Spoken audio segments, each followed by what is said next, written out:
We are live. Let's see if we got the green light. Okay, we're good. We're live. Nice. Welcome, you guys. Awesome. Welcome. Happy Thursday. Happy to be live again with one of my newer athletes. We haven't been working together that long, but the success happened, and I really wanted to celebrate that success. So, Anthony, go ahead and introduce yourself. Tell us how old you are, what you do for a living, your family, all that good stuff. Hi everyone, Anthony Armas. 34 years old, born and raised here in Miami. For work, I work manufacturing dietary ingredients. I help operate a company here in Miami Lakes, Florida. Um, Family, first generation American, so child to immigrant parents. They're Cuban and Spanish, and very much happy and proud to be a Latin American and an American, and above all else, a Miamian. And yeah. That's awesome. And your kids? Oh yes, forgive me. The most important part. All I right. have I have a 1.5 year old or almost 2 year old son, who's my pride and joy. I and my wife and I were pregnant again and have a second boy on the way in about 3.5 weeks. So Yeah. family's doubling up, which is exciting. And honestly, I feel like that's why you got so much done the last 3 months, because I know you are a committed dad and you're going to be taking time off to be there for your wife, for the baby. And I knew you were like really, really dialed in, right? So I was super excited to have met you. I think we met at the July, or was it the July July, clinic? yeah. Okay, the July clinic at Integrity Multisport at Max Cycle. You came to the clinic. So yeah, why don't you tell me, like, what were your plans at that race? And why did you seek out coaching? Absolutely. So I was planning on doing my first international distance triathlon then in July, and kind of went into it pretty raw. I had done some training, but it was following an online guide, which I would say is the bare minimum of structure. It was mostly an introduction to structure. Mhm. And prior to that, in 2021 and 2023, I'd done a couple sprint triathlons. So I was somewhat familiar with the sport, but not familiarized with what the sport, you know, truly embodies when you do it right, when you do it structured, and also above all else with coaching and what it can unleash and empower, oneself to do. Yeah. And my father, when I was growing up, had done quite a bit of triathlons and swim events and was in this endurance world. And I always aspired to get into it. So cracking into it with the sprint triathlons was just kind of like the I would say the tip of the iceberg, in that it opened the door, introduced me to it, helped me feel capable. But I knew there was always more to the competing with myself, and then just overall competing in the race format. So Yeah. I I was introduced to you in full circle through Max Cycle. I was doing a bike fitting, and I said, "Hey, I'm looking for coaching locally. Is there anyone that you recommend?" And you were the first name that popped up. And they said, "But what is it that you're looking to specialize on?" And I was like, "Well, I'm pretty capable on the bike. Running is what I thought at the time, straightforward." And I was like, "But swimming is something that I know how to do, but I'm not. I know I don't have good form, and I don't work. I want to work on it." And they're like, "Well, Erin is the best around town with swimming, and she's really a specialist in that regard." So I thought it was kind of an ideal fit. And I went to check out the clinic, and I was very impressed by the meticulous nature, but also the just welcoming and good ambiance and vibe that you and the whole, kind of full circle team gave off. And then we did the pre-race Warm up. warm up, like brick workout, Yeah, the and next it day I was, invited you out, right? Or you were yeah. on the online, I think you were on the online webinar, I right? was on the online webinar, and then you Yeah. invited out there, and I was really happy to be a part of that because it was my first international distance. So I had a lot of jitters and a lot of Yeah. nerves as to like, what's this distance going to feel like? How am I going to be able to endure it? And is it going to, take me over the ledge, is what I thought. So Wait, going the ledge in a good way or the ledge in a bad way? nowadays, it's a good way. In the past, it was very much a fear of the bad way. I thought I was Okay. going to, like maybe get into cramps or bonking out, something to that effect, and then just suffer through it. Yeah.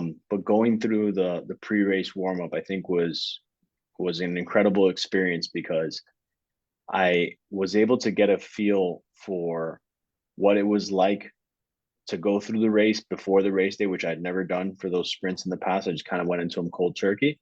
Yeah. And I was able to talk to you and really get some grounding, guidance on how to treat the race, how to treat each segment of the race, the transitions. And I think a big thing was how to lead up right before the swim. So the last couple of races that I'd done, I was, like I said, going cold turkey, and it was just a bunch of adrenaline, a bunch of like getting very nervous, so that when I was in the water, it was just everything was firing on all cylinders to the point of like too much. And Right. getting the pre-race warm up with you, you taught me breathing techniques, you taught me how to pace myself in the water, and how to just kind of set the expectations, which I think was paramount. So I was really excited, and I ended up performing a lot better than I expected that day, and then we Right. And built from there. that was one, you went to one webinar with me and you showed up to one pre-race warm-up with me, not even a client. I don't know you, but I'm very good at just physically being able to, or, through my eyesight, being able to give you some tips, and I could see their anxiety. And I want to get deeper into the anxiety with the water in a minute, but in general, you're a strong guy. Like, it's not like you're coming from the couch. Let's literally preface that you work out in the gym regularly. You play soccer. You're a very active person. And speak to maybe the fact that you didn't realize how important it was to get specific. Because, like, tell us your like normal routine before triathlon training. Like, you were in the gym all the time, right? Yeah. So well, before all this, I grew up really unhealthy, and I know I had my Really? father, and I was very much admiring him, but never really followed the footsteps. And it wasn't until I was about 26 years old or so, you know, That's amazing because eight, you're eight so years ago. strong. Yeah, Well, I got to a point where I was sick and tired of being sick and tired. I love So it. Yeah. I got very kind of fed up, and I decided to take control, or rather, take a commitment to myself that I needed to become the best and most healthy version of myself. I And love it. I knew that there was it was nutrition health, it was physical training health, but it was also kind of getting to like a spiritual health, and loving, oneself. And so I started out with, the physical, like, I don't like saying weight training because it has a bodybuilding connotation. It was very much, functional fitness training and getting my body coordinated, Mhm. um, practicing, sport specific movements. And because I wanted to get healthy, but I also wanted to be able to play sports and enjoy as I aged, like my father did with me when I was younger. Yeah. So I did that. And for up until 2021 is when I did my first sprint triathlon, but it wasn't until 2023 when I was like, I'm going to start incorporating endurance sport, and I did it with bike training first. Mhm. But before that, my routine was, exercising in the gym probably 4 to 5 times a week That's on great. average, and Yeah. then I would play soccer probably once, maybe twice a week, depending on the season. um, and I had that kind of regular routine. And then in 2023, my father, my brother, and I started swimming on Fridays. And it was just something because my father swam, for my entire life. Yeah. And we did it as like a family routine ritual kind of deal. I But it love it. got me introduced to the pool, and it got me introduced to swimming for distance and time. And before any technique, it was just kind of like muscling through. Right. But I Right. Right. fell in love with swimming and the meditative nature of it Yeah. at the same time that I started to pick up cycling. I had done cycling quite a bit, but it was mostly on like a Saturday ride. I would go to the key and just kind of enjoy the scenery. Hmm. But in 23, I started doing structured training and incorporating that. So I got familiar with what structured training looked like at marrying it with the strength training. And that was when things started to really change for me, because I felt very fit. I felt very capable. And then I started to get the feeling of I can get faster if I practice this more. Right. So I did that for a bit, and Uh-huh. then I hit a wall where that's where the coaching aspect came in, because I'm doing this for years kind of on my own. I have a personal trainer who's a good friend of mine that on the strength side, and he's taught me a world of information and has brought me to kind of where I'm at today. But Hmm. being sports specific, especially in the endurance world, I wanted to apply that same methodology where it's I feel like personally, this is a philosophy of mine. Us humans, or at least me, I'll individualize it. Yeah. I have this concept that it's looked down upon to ask for help. It's Mhm. not common to say I need guidance, Right. and which I think is a shame, because there's people Yeah. that have had the experience that know what to do, Yeah. and we We should all need always, help. We all need yeah, help. exactly. So I was unsure about the coaching aspect for endurance, but I was like, you know what? I've done it before on the strength side and on the health side, and look where it's gotten me. It's Right. past my wildest dreams. Yeah. Let's do it and give it another shot here. And so far, I think 3.5 months in with you, Yeah. and it's again surpassed my expectations and taken me on my literal dreams, which we had talked about early on, and we were able to Yeah, and accomplish. I So do want to get into the numbers because they're very impressive to have improved as much as you did in such a short period of time. Like your swim, I was just looking at your stats from your Rockstar post, which we're going to be sending out. But yeah, your improvement in just the 3.5 months is pretty insane. And I do want to just give a shout out to your dad because being the example is honestly the best way. And I am definitely the example to my daughter, and I can only hope that, she's already done 9 triathlons. She's kind of retired now, but it's going to be something that she has in her back pocket that she can always come back to. And it's just nice that your dad did that with you. And maybe you didn't get into it initially, but you're kind of in the right place right now. So shout out to your dad for being absolutely, an example, right? absolutely, And yeah, it makes you a better person. Like I truly believe triathlon makes me a better person. I'm in a better mood. I give more because I'm giving from a place of overflow when I have the endorphins and getting released, and I'm healthy and my soul has a really healthy container, right? So everything is better when I'm dialed into my tri training. And I think that's what you're tapping into as well. So, okay. 100%. Yeah, so let's get into the nitty gritty as far as you started working with me. I was super excited. And of course, we did evaluations first. So we did your swim video analysis in the pool. And I was actually pretty impressed because you could actually move, right? But we did your swim test and you improved in the 3 months. You already went, I think you went from a 155 per 100 down to a 135 per 100. And then you averaged like 145 per 100 in the international distance. Is that true? Yes. So the last two races it was 143. I in the Rockstar I actually overshot it by a couple seconds, so Okay, I was no worries. happy to see that. Yeah. Okay, cool. Yeah, so the swimming was a big improvement, but I do want to talk about the open water swimming because Yeah. this is something that I deal with so often. And I do have this tool. And well, first of all, with technique and with consistency, your confidence gets better in the water. Whether you're afraid or have nerves in the open water, everything's different in the open water because there's so much external stimulation. But if you don't have the skill in the pool, it doesn't matter. You'll never have it in the open water because you don't have it in the container of the safety of the pool, right? So you do need to build the confidence and the skill in the pool, which we did.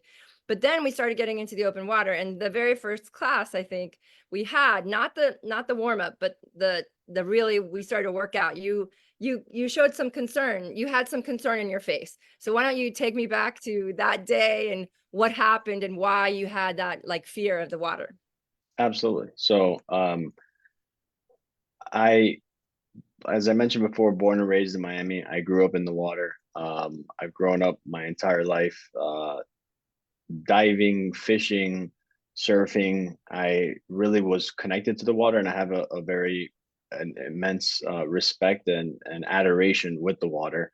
Mhm. And as I've grown older, I've kind of like, I think as all humans do, we develop a little bit more logic and risk adversity. Yeah. Um, but it was for my father, another shout out to my father, but for his 60th birthday, he wanted to have our family go swimming with whale sharks. So Yeah. we went down to Mexico, and it was a very nice trip and a beautiful experience, one that I definitely will never forget. But for everybody else in the family, they took it very laissez-faire and as it was a joyful experience with these Giant. marvelous beasts, Yes. giants of animals and fish. Yeah. For me, I was overly analytical, and we were out in the middle of the ocean. It was I forgot the depth, but it was like over 100 feet. It was dark waters. It was a bit Like choppy. 200. Where they are, where they take you in Mexico, Yeah, it's 250 feet deep. It's it was deep. Yeah. the big blue, and it Yeah. was dark, and they feed off plankton, so the water was a bit murky with all that swimming around. And I remember I was with my wife today, but she was my girlfriend at the time, so it was early on, and I was so nervous about making sure that she was okay, and then me just trying to keep up with swimming with these things because they cruise at a They're pretty so fast fast. rate. Yeah, so you have to swim fast next to them. One swish of the tail. They look like they're going in slow motion, but one swish of the tail and they're gone. Yeah. And that's exactly what my fear was that how marvelous this is, but if I piss him off or I do the wrong thing, can he swish the tail and knock me out? And it was all that thinking that just revved me up. Right. And we did like 4 or 5 jumps with or 4 or 5 individual swims with them.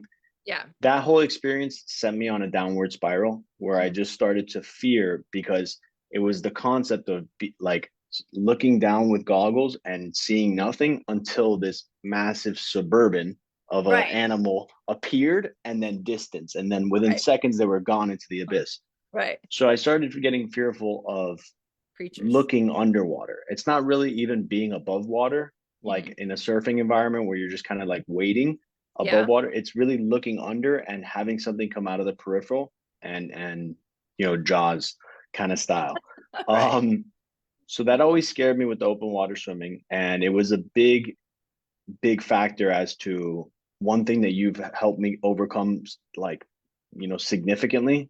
Can't put enough into words, but also one of the things that drew me to you in full circle was I did a little bit of research and I saw that your passion for the open water and your love for the ocean, and that a lot of predominantly your workouts are in open water, and they're both in Key Biscayne, but in South Beach, and that you did just with a variety of different people in a lot of different ways. You were very connected to the ocean. So I had a feeling that above triathlon, this was going to help me overcome that fear Yeah. and get me right with myself and with the ocean, so that for my son, and I can do the same as to how I was raised. So that day we were on the beach, and I was very clear up front. I was like, "Hey, look, I can swim, but I'm scared as a hoot as to what's out there, and I'm gonna let you know on the front end." And you talked me through it, but you also taught me a technique which was something I'd never done before and was very powerful, which is a tapping technique Yeah. that you walked me through. It was about like 2 minutes, maybe 3 minutes of like a manifestation talking to myself where you tap in sensory zones like here on the chest, on the Yeah. top of the head, the fore, and it was through that it was saying how I am strong, I am safe, I am okay. I'm doing this because I want to. The ocean is here to protect me, I'm here to protect myself. It was all these different powerful manifestations that during the tapping process it calmed me down, but it Mhm. really gave me a tool to take me out of my own self when I'm Yes. standing in the beach about to go into the water, to remember that, hey, this is okay. There's millions of people that do this. The ocean is here for us to enjoy it, to get into it, and the animals are here to be friendly. They're not here because they're targeting us. Yeah. So it was a major growth. This was a bit of a I don't want to say trauma because there's real trauma in the water and in the ocean. But for my high class trauma, this was a big overcoming point. Well, I want to speak to that real quick, just because your pain is your pain. Like everybody has their pain and it's real to us, right? So that pain is real to you. Now to me, I'm like, they're like puppy dogs of the sea. Like one actually hit me with their tail and I was like so excited because it touched me, right? So that's my perception of the situation. Whereas yours was like, holy shit, this thing could take me out. And whatever reason you had this, fear, right? So what happens is the body keeps a score and it will actually store it in your subconscious. And when you want to go do things, you'll be stopped for whatever reason because this thing is in the back of your head. You created a big story around it. And Yeah. tapping for me has been life changing and helped me overcome the death of my boyfriend who passed away 12 years ago. And it helped me survive that whole thing because it was a big trauma in my life and just keep going. But I've used it over the years for so many things with athletes. For example, you with the fear of the water, but also for confidence. Christine, I don't know if you know Christine, but it helped her overcome fear of the bike after she had her son. She was fearful that what if I get hit by a car? And she was not able to even enjoy a bike ride anymore. So we did some tapping and we were able to, move through it. And basically, what we do is we actually speak to the fear and we talk about, okay, this is what could happen. This is what remember. And we went negative first. And then we always end with the positive. And, tapping is everywhere. You can go on YouTube and find free tapping. And I love the Emotional Freedom Technique app, the EFT app. The tapping solution app is what it's called, but it's a great tool in your toolbox, Anthony, and you can use it forever. You can use it with your kids. I can't tell you how helpful it is with the kids, but I just wanted to speak to how quickly it works. Like you said, 2 to 3 minutes, and you got right in the ocean and you did the whole workout with everybody. Yeah, you were breathing a little heavy at first, but then you were like, okay, I'm safe. This is good. I know that I can take care of myself, whatever happens, right? And then I do want to say it was so awesome. I think it was like 2 or 3 weeks ago before Thanksgiving, you took off with Richard and you guys we swam 2 miles. I think we did, we swam, whatever. We did a mile. You did a mile straight out and back. I didn't bring it up because I could see that you had kind of gotten to this better place and you didn't even bat an eye. And you're like, yeah, it was great to swim with Richard. But yeah, so it's so nice that you can have that experience with the ocean now and not have to worry about all that fear that you had before. So I'm really proud of you about that. Yeah, it's another major asset in my toolkit, and another, a sense of peace that I have now, which I'm very grateful for. Obviously, big shout out to Richard. Having him as a guide out on the water is is night and day. But nonetheless, there's during each, rep, each stroke, and there's a sense of peace, no doubt. And that's something that's very new to me. And the water for me is my happy place. I'd rather be underwater, than above the water, honestly. And now I'm happy that, I have other people that come to me and they don't think it's possible for them. It is 100% possible for anybody to get to this sense of peace where the water is safe and it will protect you and hold you. But you do have to trust it and respect it and learn skills. You still have to learn the skills of breathing. And we also did breath work a lot before we get Yeah. in. And doing that breath work can really help just you relax and calm the anxiety. Even before any race, we do that breath work.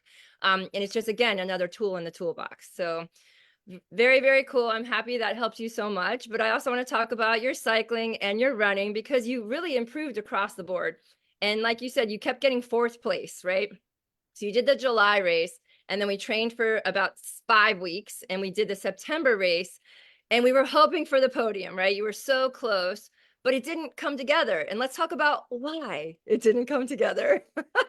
Well, it's a very clear reason why. I can come up with a million excuses, but the main reason and the only reason is because of overtraining. And it wasn't per se that we, and under your guidance and your training program, that I was overreaching in my Right. training. It Mhm. was just I trained too close to the race. I overtrained, whereas I didn't taper in time for the race. And it was as simple as I I believe it was because I had gone out of town. In the race was in September 22nd, so kind of midish back of September. Yeah. And in late August, I went out of town and I ran like two times in Colorado, but I didn't do much else other than that. So it was a hiatus in the midst of my training block. And I came back very nervous about that hiatus. And I Yeah. was like, man, I got to pick it up. So I picked it up for the next 4 weeks, right up until race week, where I took only one day officially off. And the other days I did tapered training.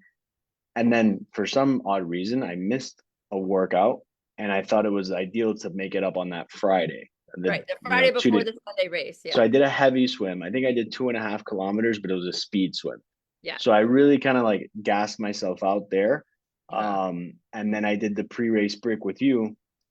And I remember in the pre-race brick, I was I was still feeling that itch of like I know I'm tapering. I know this is just to shake the cobwebs, but I know I can do more. So even in the pre-race, I You put, was pushing it too much. yeah, And I did intervals that were, a few minutes too long, power that was a little bit too high, and I was trying to gain fitness when that's not way the before the time. race. You can't do it. Yeah, the phrase that I've now learned is the hay is in the barn, and I Yes. love that phrase because you put in the work during the training block and it Mhm. pays off on race day if you allow yourself to be ready Yes. to kind of reap that benefit of the training ahead of time, the preemptive training. Yeah. And I didn't that time. I was still trying to stack the barn with hay. Yeah. And I remember even the race morning, it's recommended and something that you talk about, and it's well noted in this world that you should get the blood flowing on race morning so that you Mhm. don't go onto the start line cold. Definitely. I went out and instead of doing a jog with a short bit of strides, I was doing 1 minute sprints and just doing way too much. My heart rate shot up way too much. I spent all the, You not burnt all, all your but matches. Yeah, you burnt yeah, all I your burnt my matches. My before the race. carbohydrates from the morning before were spent. So I went into it just really teed up for a rough day, Yeah. and I felt it within. It was 1,000 meter swim by the 300 to 400 meter mark. Hmm. I was gassed, and I was just. It wasn't even like physical. It was like the mental. Like I felt my shoulders burning, and I was like, oh wait, I'm hitting a wall here. Right. And I from that point forward, I feel like the rest of the day was just kind of a downfall. Even Yeah. though I will say the training that we had done, the fitness that I had accumulated helped me propel through the race, that it wasn't a terrible downfall. It wasn't an explosion. Yeah. And I got fourth place. I was, seconds, still close to a minute, but seconds off the podium. But it just, the sense of I guess my feel and my stamina that day was just completely shot, and it led to a mental anguish where I Right. was just unhappy. Yeah, you were not happy when you crossed the finish line. I was like, "What's wrong?" Yeah, And we look back at the data. So this is where we always go back to the data. That's why you got to wear your Garmin. You got to track your workouts. People think, "Oh, it's only for serious people," but it's actually for every single person out there. If you want to know how to have a better result, you have to measure. You have to assess. And when you track your training, we can always see why something happened when we look back. And we look back, and during your recovery week, there was no crossover. Your yeah, fitness was down, your form was down, your fatigue was high, your form was down. You never had a crossover, and we could clearly see. And I would get the email when you do the work. I'm like, "What are you doing? Don't do this work. You're working too hard." Right? yeah, And I would call you out, but this was our first really race together, right? And you got to learn by experience, honestly. It's one of those things you got to learn by experience. But I will say that since then, I really feel like you have embraced, and this is common from a guy who's coming from the gym too, because I loved what you wrote in your Rockstar notes. You were like, you can't just train balls to the wall all the time. Like you can't get away with that. You will get injured or you'll get burnt out and you'll never achieve maybe what truly you're capable of because you're always in this black hole of training. Yeah, you look good. You got a six pack of abs. You're lean, you're mean, you're fast enough. But if you want to take it to the next level, you have to recover. And it's not just recovery, it's recovery and assimilation. So, assimilation means you really take a lower level of intensity, a lower level of volume. So, your body can really, really repair. And it takes more than that 1 to 2 days. It takes the 5 to sometimes 7 days. And everybody's different. You might get away with maybe 4 days, but you got to have at least 4 days of easy or no or minimal training where you're just stretching and breathing and doing some yoga to really, really absorb all the fitness that you're doing. Right. And I can say that it definitely came to pass for Miami Man. Yeah. So let's move forward because that was when everything happened. And you didn't just get on the podium, you ended up getting first place. Right. And you had an absolutely amazing day. And why don't you speak to how you felt and as well, not just the accomplishment, because honestly, you don't control who shows up to the race. So getting on right, the podium is also okay, that's a goal. But if everybody out there is training 40 hours a week and you're training 10, the result is going to be skewed. So you have to also take that into consideration. Yeah, so let's speak about how you kind of learned the lesson and we really did the right thing on for Miami Man. We upped the intensity for everything else for international distance intervals. We did lots of lactate threshold, lots of VO2 max work at the track. But yeah, you definitely delivered on race day. Yeah, it was I think the training block thereafter was awesome. It was something that I made it a point to hit every workout, and I wasn't, perfect, but I think I had, above 95% of workouts hit and, to the metrics.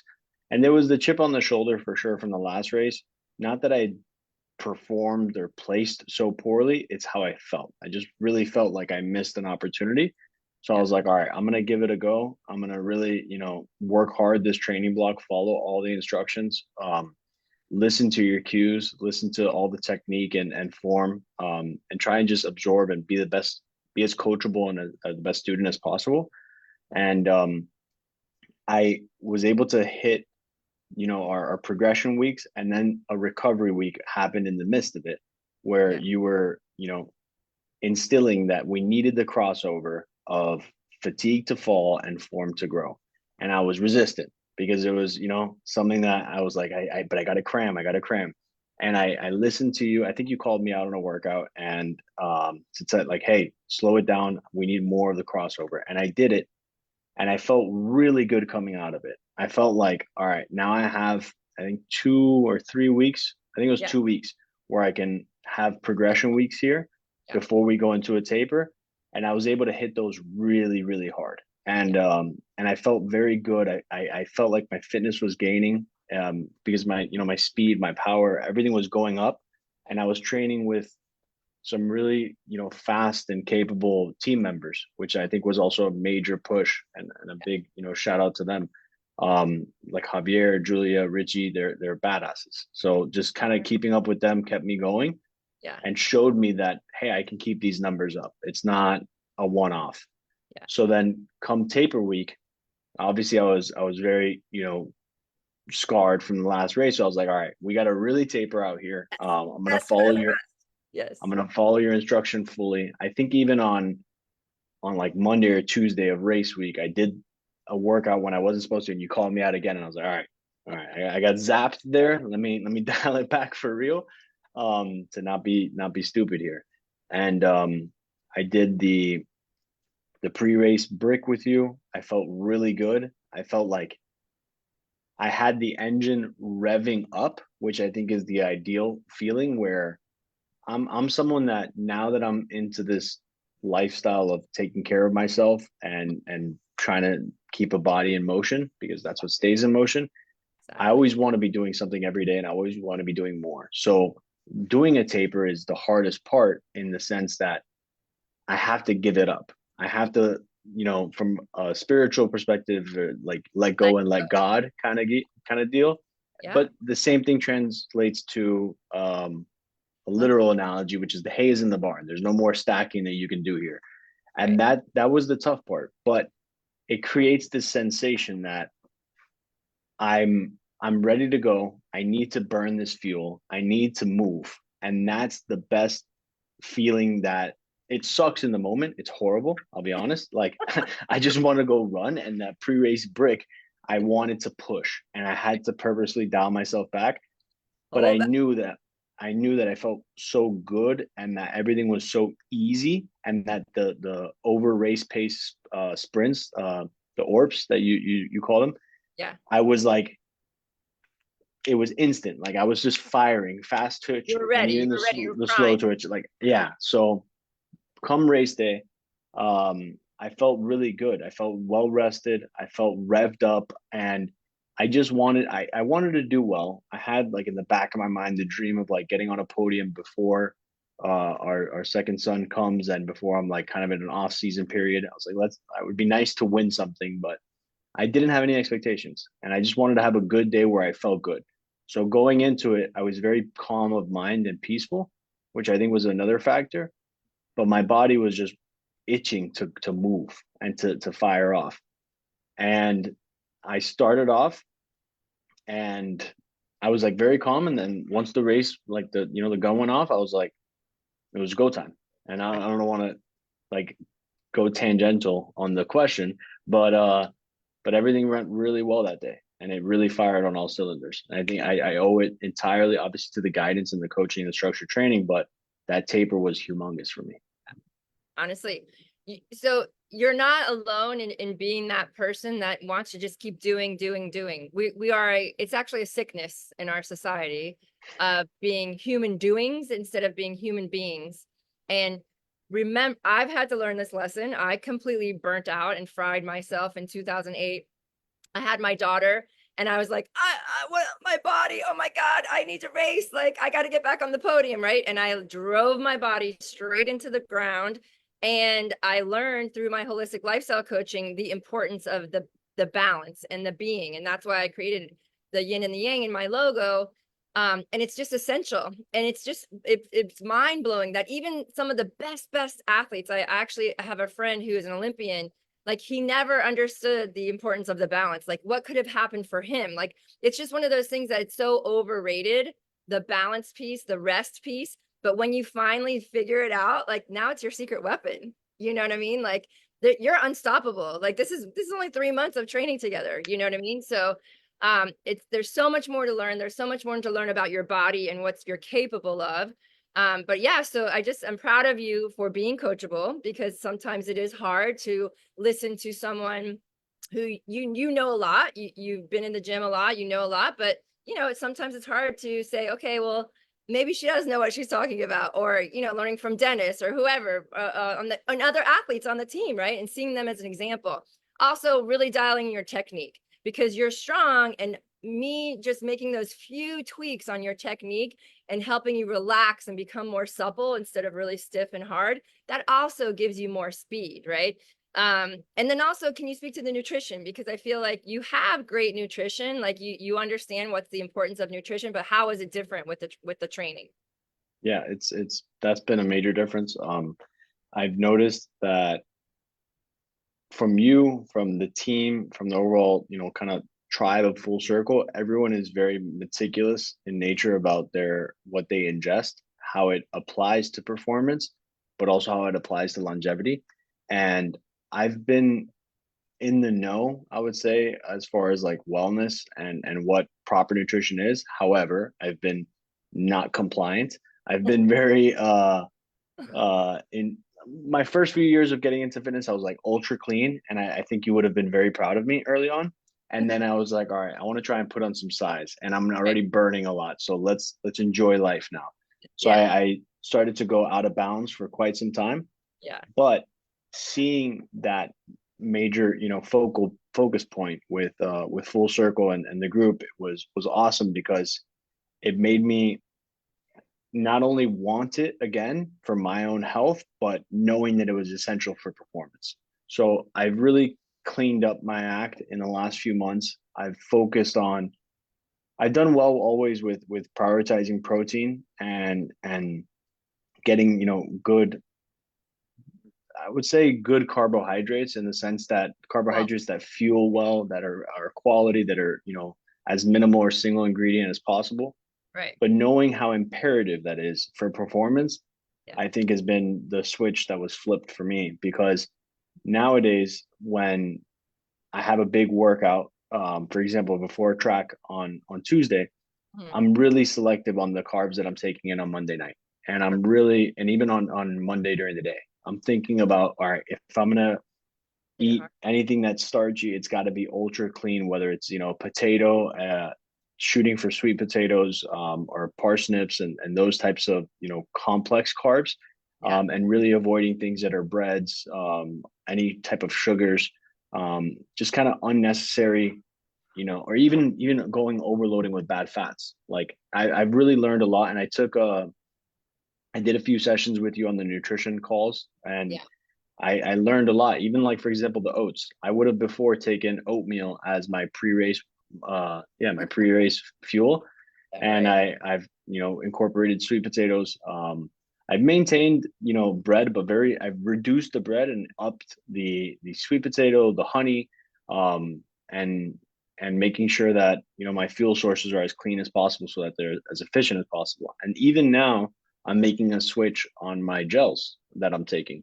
So I came in taking the Martin gels. And then I know that that's what, like, yeah, it's popular, it's jazzy and all that Yeah, stuff. it is what Iron Man's serving, right? So I Yeah. understand it, but you got to look at the longevity of your life and constantly consuming that stuff, month after month, day after day, it's going to catch up to you in a negative way. So I really admire. So what have you tried as an Well, alternative now to I'm in love with the here? Muir. Yay! I Yeah, love they're that. Yeah, fantastic. Like yeah. I really enjoy them. I've used them for the our endurance training. I've done them for swim, bike, and run. I've done them for soccer, and And I they're great it's for your kids unbelievable. too.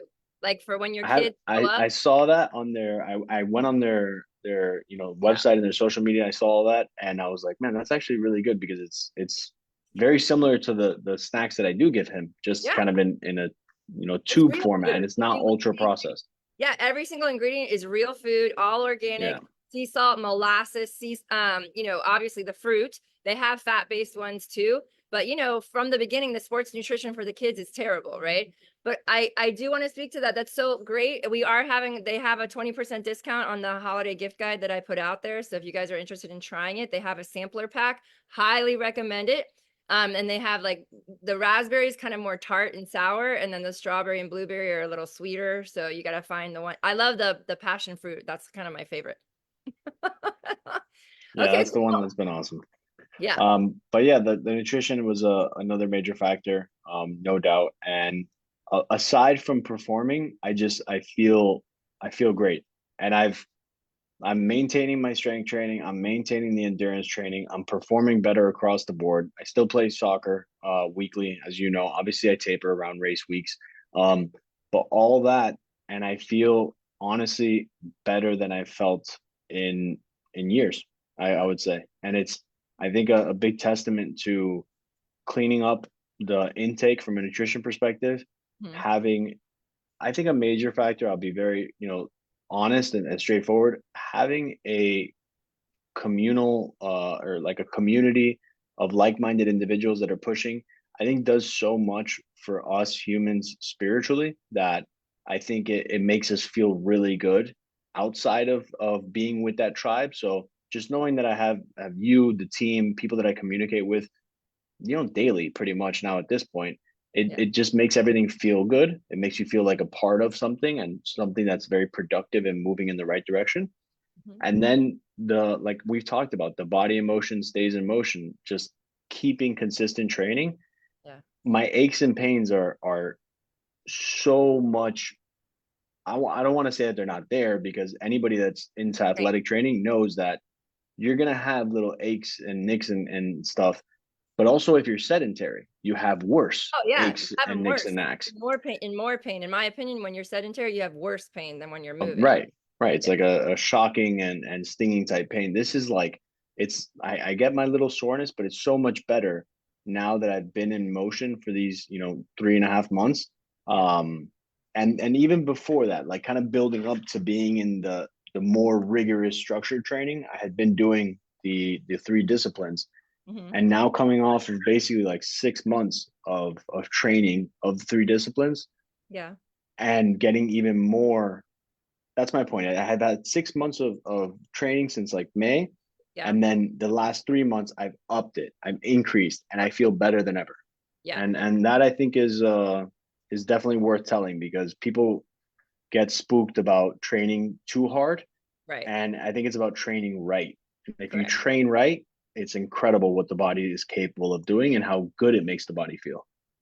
And that goes back to the testing, the technique, the video analysis, the testing, creating your zones, and then Yeah. building you up progressively. Because if we, even though you were already fast when we started, we didn't start with VO2 max. We still started with the strength building, then the lactate threshold. We did throw some VO2 max in there too, but you have, I mean, every single individual that I work with is completely different. I have to meet you where you are. Sometimes I overreach too soon, right? Because every single buddy is different, but that's this that saying that you can handle what you're saying is you can handle more volume of training and you actually feel better, less fatigue, less sore, despite the higher volume because you're doing it the right way. Is that what you're saying? Without question. Okay, yeah, that's awesome. That's the way it's Yeah. supposed to be. And it makes me sad when I hear people I talk to people and they don't want to do the program. It is a more expensive program. I'm not going to lie, but I swear I know what I'm doing. I can deliver you wherever you want to go and help prevent the setbacks, right? I had a gentleman that called me. He wanted to come to camp. He did his own training on his own. He didn't want to join the training right away. And he ended up in the hospital with back surgery and 6 weeks in the hospital. And I'm like, that could have just completely been avoided. You don't know what you don't know, people. So please. Yeah, You know, take I'll the chance be of getting help, right? I'll be very very blunt about it. In that, again, this was my first endeavor with getting Coach. coaching and being coached in the endurance world. However, I've been with it in the personal training and just Yeah. overall strength and conditioning world. Yeah. And it's the same on both sides that I've experienced, that it's it's looked at as, yes, this is expensive, yes, this is a cost. Yeah. I'm living proof that it's an investment into one's own health. I Yeah. was someone who was I was 250 pounds and pre-diabetic. And Wow. by investing into my health, I am someone who's feels very good about themselves, very comfortable within my own skin, and a marker for health. I don't want to toot my own horn, but it's the truth. It's And true. that's because I've invested into my health, and something that it costs money, but so does being sick. It Yes. costs more money. Yeah. And I've been I'm very confident in saying that the cost or the investment, hurdle Mhm. for working with you is very worth it, and something that the more hard work pays off, and the more you give is the more you get out. And that's something that I've noticed very much with the way that you structure everything. Because, for example, the strength and conditioning, there's workouts where the majority of workouts where we do strength work at the end of the workout, or on Fridays before the open water swim, we do dedicated strength workout. Yeah. And it's very specific, sport specific. It's very health oriented. It's very functional oriented. And every single time I do it, I feel that much better, Yeah. thereafter. And I have the strength with, squatting, lunging, deadlifting, all this stuff that I do outside of it. And it still doesn't target the sport specific, functionality the way that your workouts do. The Yeah. same thing with the meditation, the same thing with the breathing exercises. So if someone is on the fence for this, I would say, do you want to, like, are you willing to realize your best self and get to your healthiest self? And if you are you willing to follow the instructions and fully dive in? And if you are, there's not a doubt in my mind that you're going to get every single cent worth, and it's going to be something that you wish you would have done it sooner, kind of deal.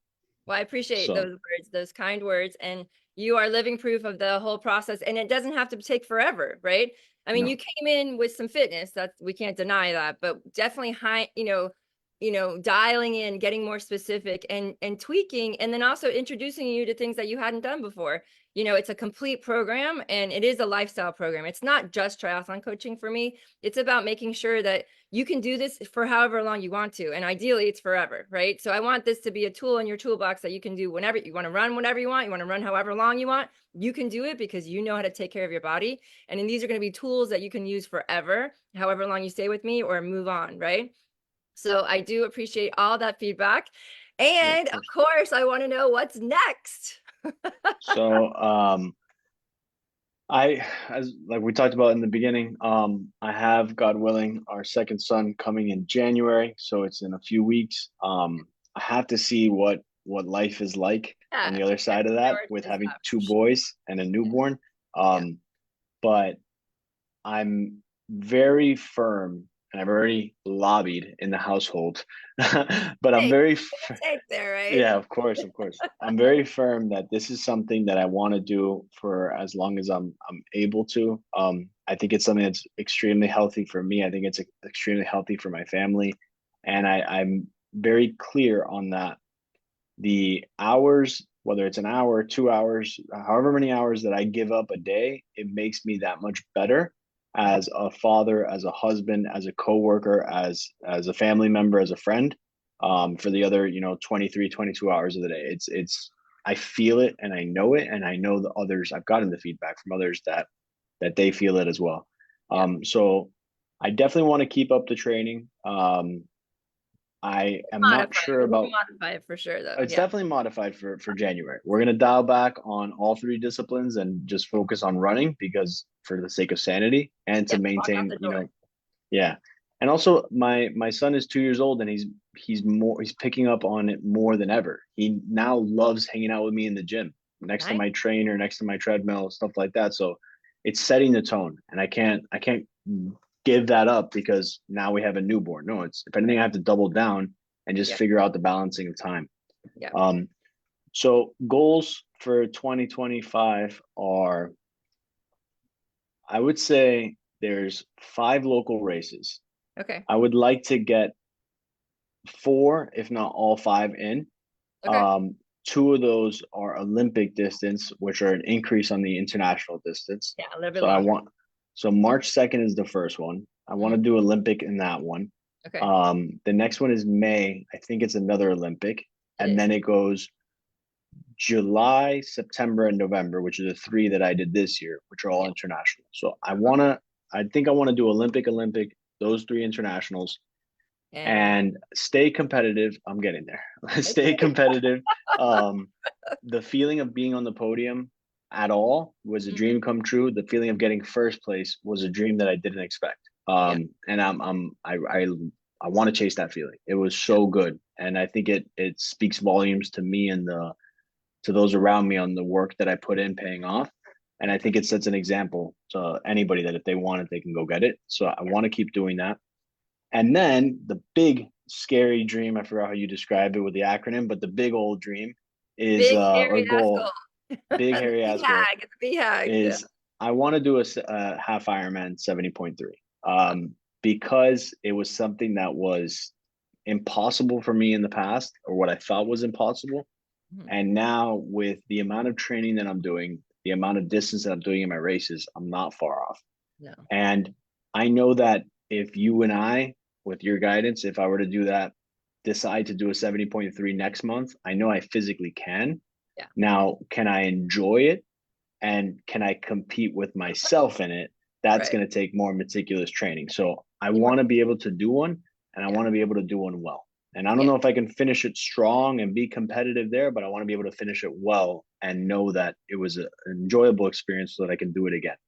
Okay. Um, Full distance Ironmans, I'll leave that for the badasses like Dennis and Ben and all and Kim and Okay. all those people. But we'll get there one day, maybe. Yeah. Um, but yeah, I think this year I want to knock down the scary half Ironman for me. Okay, awesome. And I want to speak to, I appreciate that you are respecting the distance because a lot of people don't.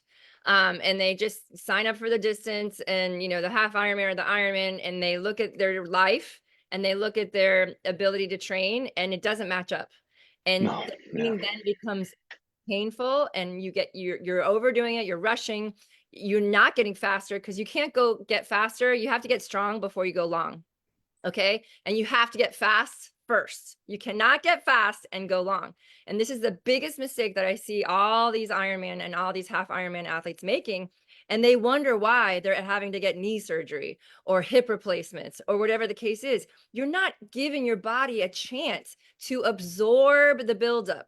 It's a progression, right? And when you do it right, it's just like what you said, you feel good. You're not in pain constantly. When you prioritize the strength, the nutrition, and you're periodized properly and you're pacing properly based on your testing, you don't have the pain, you don't have the discomfort, and you're not overreaching to the point where you're going to be out. And you're like, it drives me crazy when I see the Ironman athletes and they're all taped up.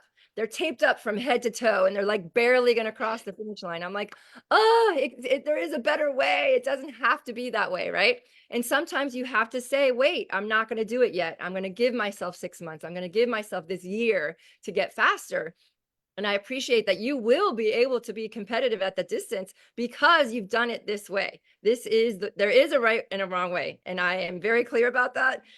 There's a lot of different paths to get there, but there is a way that you can get there and be competitive. So I have no doubt. So I'm super excited. And I also want to speak to the fact that short course is you're still a triathlete. I only do oh short course. yeah, Okay? yeah, Short course is not not, it's not nothing. Short course is hard. You have to suffer for a shorter period of time, way higher intensities than a long course athlete, right? So it's a different animal.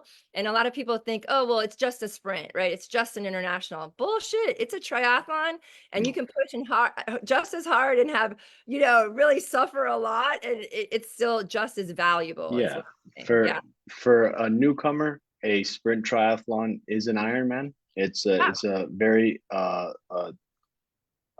impressive feat. An international distance is very difficult for a newcomer, and Yeah. then for the competitive people of the world, get competitive on a sprint, and we'll see how easy it really is. Those guys are crushing it, and Right. the They're same zone thing with the five from A to yeah, B, right? A to and the Z. Yeah. international. It was getting competitive and was one thing. I had to really push my boundaries, Yeah. and with all everything that we discussed before, the meticulous training and planning, I was able to do it comfortably. Yeah. Uncomfortable is the baseline, but I've gotten comfortable with the uncomfortable. Right. But I was able to. But I know that staying competitive in that arena of international, Olympic, or even sprint, I just started. I have to keep up the work and I have to double down on the work because there's people working really hard on short course, and it's, as you said, it's a more sprint and fast paced race. Mhm. um, that is another level of challenge than just going endurance. Yes. Granted, there's the people that are fast pace on those long distance races, Yeah, but that takes years to get there. it It's not does. something you can stumble into. The Yeah. same way that I think people that are winning the sprint races, overall winners of sprint races or international, I was I was chasing those guys down in Miami, man, and I wasn't far off from them. And those You were guys are close. the ones they've been there for years. This is what Yep. they live and breathe. Yeah, it's So true. that's my main focus. That's my priority is to stay consistent, stay building, Hmm. and stay racing along the way, so I can continue to be comfortable with the uncomfortable. Yeah. And then the big goal of the 70.3 is just to do what I did with the international distance this year, is knock down the wall. Yeah. Just just get over the whole head trash about it, because you don't know what you don't know, and the first race is all about the experience, and it is longer, and there's so many logistics that go into it that anything can happen, right? Yeah. But the more I'm a big fan of racing, and the more you race, even the shorter distance races, they help you at the longer distance races. When things pop up, you can fix it. You can adjust. You're like, oh, I went out too fast. I'm just going to pull it back. You have more of this wherewithal, and racing skill to pull out of your hat in the longer race to still have a good result. So you're doing the right thing. I'm really, really proud of you. Thank you so much for sharing your journey with me, and good luck with the baby. Thank you. Yeah, Thank and you. I'm excited to continue the journey, Anthony. I'm very stoked. I'm it's one of those things in life where obviously having the clarity of a newborn, but really just the tail end of summer and now going into winter, it's like I'm I'm exactly where I'm supposed to be. And I'm Yeah, very grateful to you, to the team, and to everybody that I train with on a regular basis. It's one of those things that, like, I'm looking at it now in January, and I'm like, I'm doing the most important thing in my life, but there's no doubt I'm gonna be missing those early mornings. And it's something I wish I can prescribe to everybody around me. I yeah. really do. I don't think people are exposed to this enough in the world, and I think more of us need it. We're So lucky. We're very lucky. But yeah. namaste. Thank you so much. Have a good one. Okay. Thank you so much. Take Okay. care, coach. Bye. Bye, everybody.